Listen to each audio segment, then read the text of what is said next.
हाम्रो यहाँ पुरा पकाएर पकाएर खान्छ त्यही पनि अर्काको घरमा लुकेर कसैलाई खबर नगरिकन आएर होइन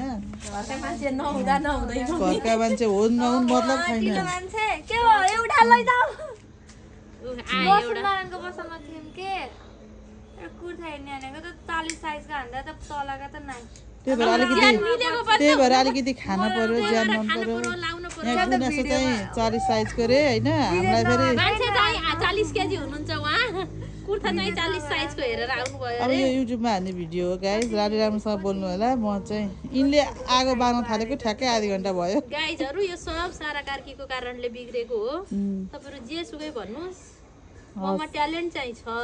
ट्यालेन्ट त छ पुरा यो कराईमा होइन पानी चाहिँ त्यही पनि तेल खनाउनु भयो उहाँले अहिले एकचोटि हेर्नु होला त्यहाँ बम विस्फोट कसरी हुन्छ बिस्तारै बिस्तारै पकौडा खाने भनेपछि स्वर हराइसकेर त्यही भएर जे पनि बोल्दैछन् गाइजहरु ल हेर्नुहोस् त यहाँ तयारी फेरि यो बेसार देखाउनलाई है माथि माथि यहाँ अलरेडी एक प्रकार तेल खनिसक्नु भयो गाइज मैले चाहिँ मेरो फेस देखाउन सकिनँ